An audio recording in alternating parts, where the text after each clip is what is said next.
You're listening to Fresh Look with Mazzig, presented by the Israel on Campus Coalition. Welcome to episode 4, featuring Lizzy Savetsky. Lizzy is a social media advocate, entrepreneur, matchmaker, and fashion influencer. Lizzy uses her influence with over 200,000 followers on social media to advocate for Israel online. This episode will examine the many layers of being an Israel advocate online and how to combat the rampant hate and misinformation that is contributing to a significant increase in antisemitism in America and around the world.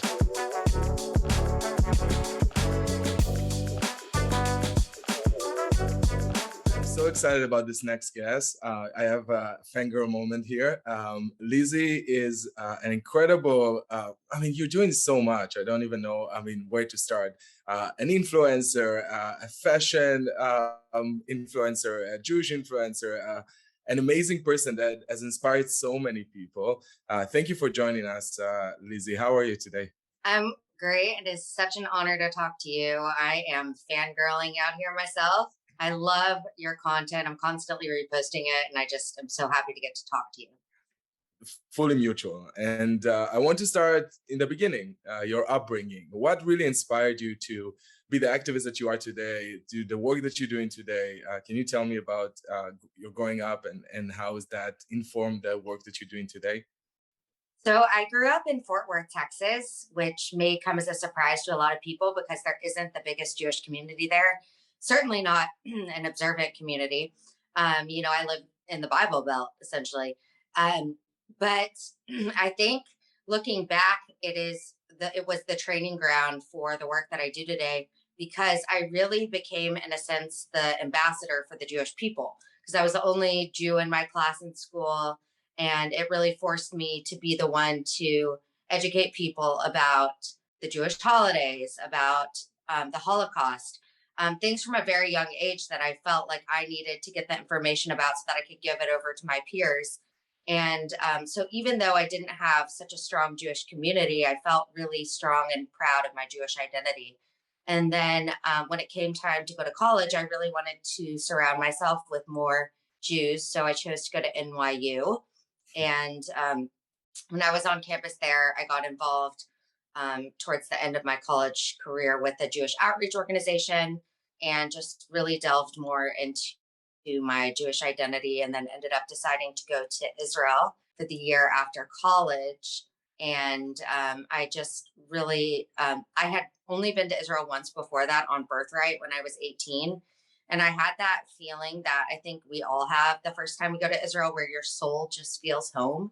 It's this like inexplicable feeling of belonging and, tying you back to the generations and generations that have come before you and your legacy. And I just really felt like I was home, and like I wanted to carry that feeling back with me. And so when I spent the year in Israel after college, that was just much more solidified. And I'm just very, very passionate about Israel and about being a Jewish person. And for me, being a Jew means that I need Israel, not the other way around. And so the two things for me are very intrinsically intertwined. And I'm just so passionate about standing up for my people and my homeland. Yeah, and it definitely shows in your work and on your Instagram. You have over 200,000 followers. How did you start using Instagram as an influencer? And maybe you can share some tips to the Jewish students that are listening to us and want to get involved as well.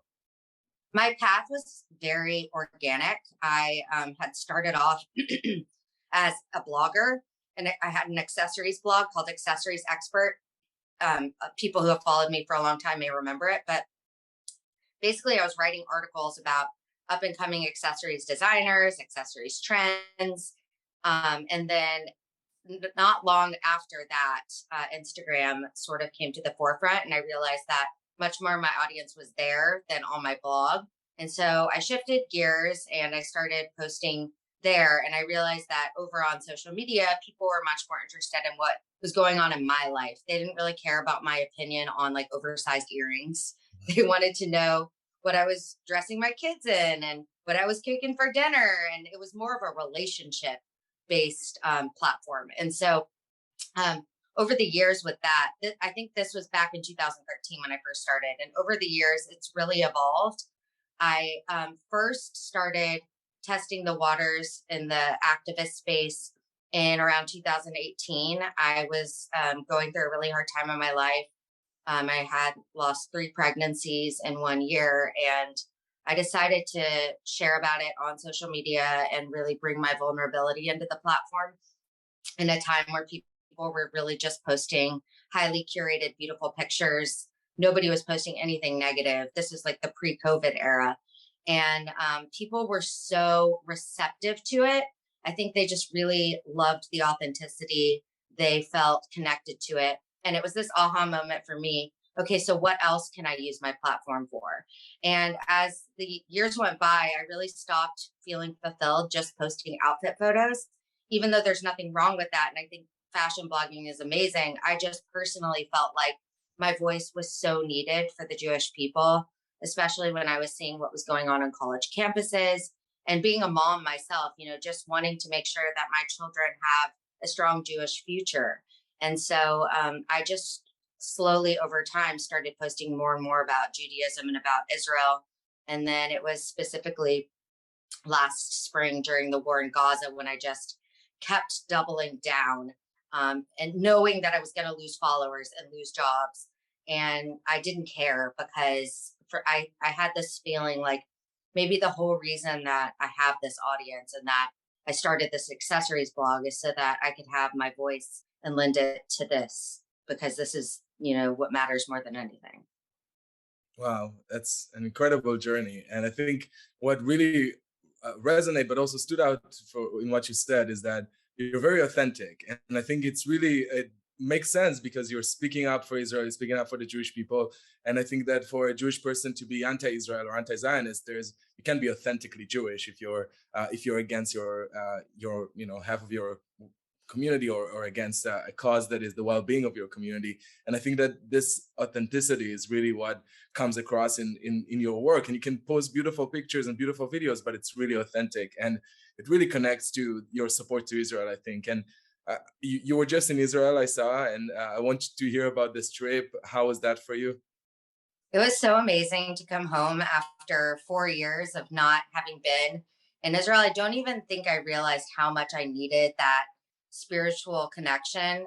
There's no feeling like driving up and seeing Jerusalem. I mean, it's like just magical. And my family, I don't know if you guys saw, lost their luggage, and like their flights got canceled. It was all this craziness. And it was like nothing mattered. It didn't matter because we were all there. And anywhere else in the world, I would have been panicking. It would have ruined everything for me. But it was like, who cares? We're in Yerushalayim. We are with Hashem. Doesn't matter. It's going to work out.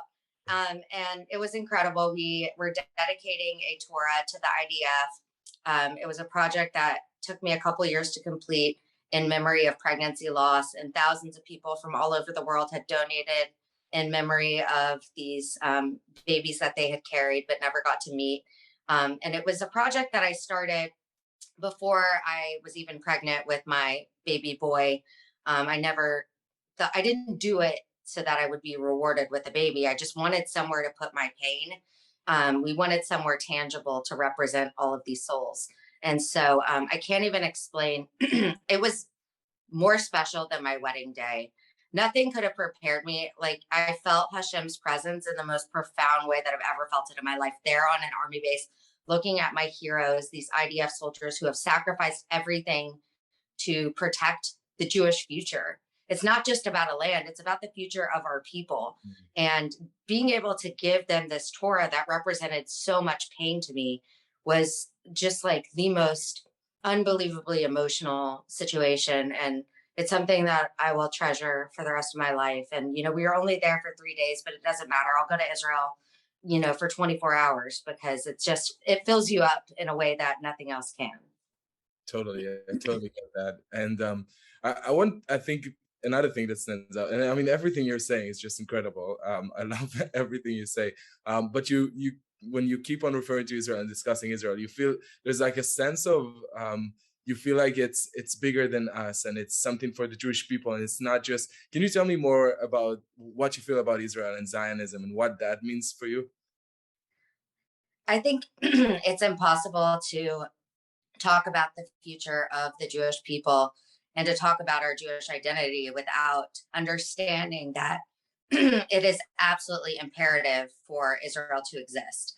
Because, I mean, if you just look at the Torah, how many times Israel is mentioned, hundreds of times, it is us. We are the people of Israel, and we need to have a homeland. We've seen time and time again throughout history that we've been expelled from land after land. It's only a matter of time before it happens again, and we will need a place to go and a place to call home.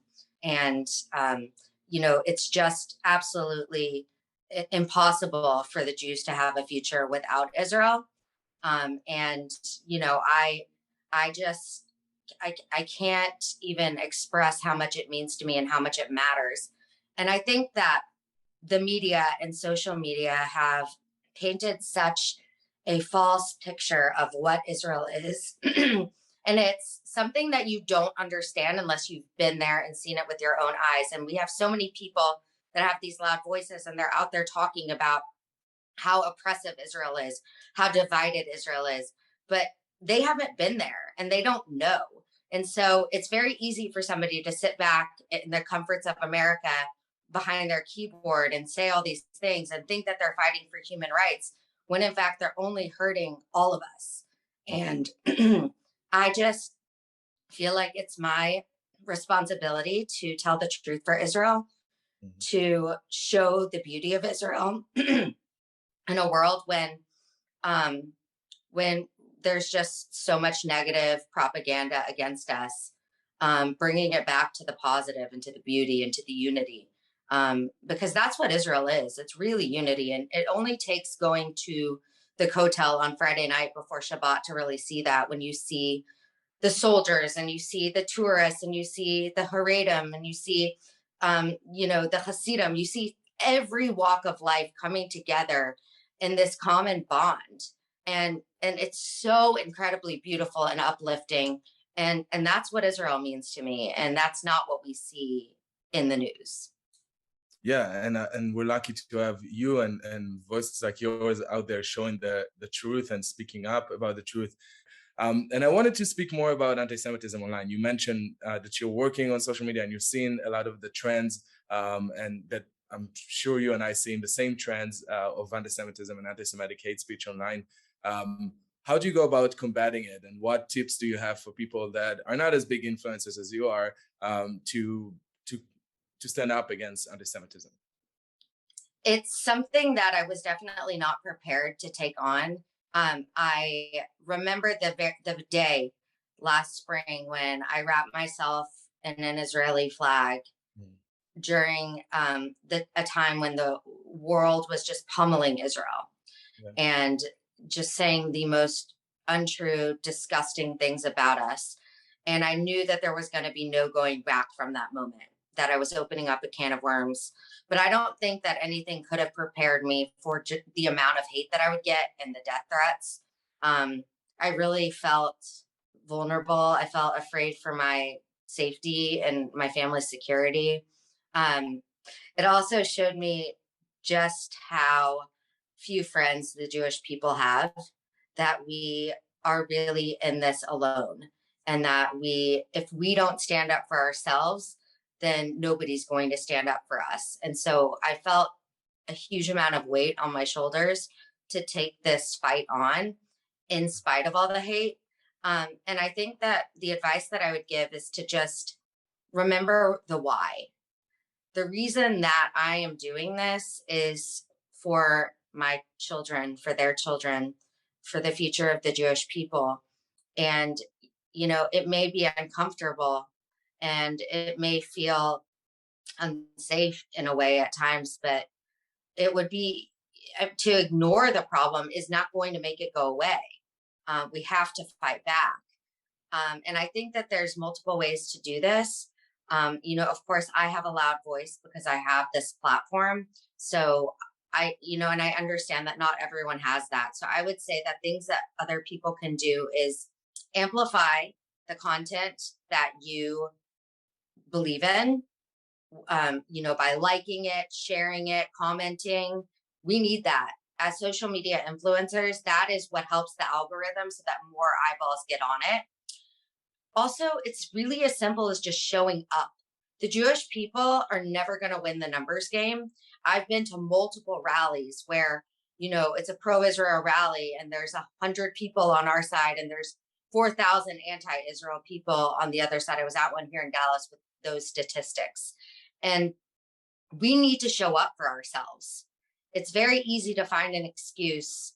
I'm tired, or, I don't know if there's going to be enough police there. We have to. So I think, there are things that we can do that even if we're not in the public eye.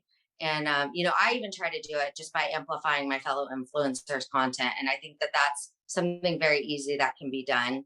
And, if this is a field that you want to get into, I would say don't be intimidated by it being saturated, because the Jewish people need as many voices as we can have. We don't have enough. And if this is something that you feel called to do, then just start doing it and don't be afraid. The hardest part really is starting. And you have an army of people with you. We want to get this message out, and we're here to support and to push you as much as we can. I love that. I'm fully with you. And I think we really need more voices and more support. And that's something that we all have in our hands. We have the power to make a difference. So definitely don't be afraid. So you're doing so much for the Jewish people, for your cause, for your community, and also in your career. And I think you've done so much, and it's just incredible to see it. But what I'm really intrigued about is what's coming next. Where do you see yourself in the future, and what plans do you have, if you can share with us? So I'm not a big planner. I would not have believed if somebody would have told me 5 years ago that this is where I would be. I mean, I'm truly living my dream every single day, getting to do what I love, getting to promote inspiration, meaning, purpose. And so I don't know what the future holds. I hope that I will be able to continue to inspire and hopefully spin the narrative about Israel and the Jewish people into a positive light. I don't think we have the best PR, and it's really important to me to use beauty to attract people and to magnetize them, and then hopefully they stay and get this deeper message. A lot of what the future holds will depend on what happens in the world and my response and reaction to that. So it's hard to say, but I just know that I love connecting with like-minded people, individuals like you, and I hope to continue to strengthen those bonds and to get to do what I love every single day. And our people are ever so lucky to have someone like you speaking up for us and being in the forefront. Thank you so much for everything you're doing, for your time today. Really, you're incredible, and just keep up doing amazing work, Lizzy. Thank you. Thank you so much, Hen. It's been such a pleasure. Likewise. Thanks for listening to episode 4 of Fresh Look featuring Lizzy Savetsky. If you like this episode, be sure to subscribe to our channels, and we'll see you for the next episode of Fresh Look.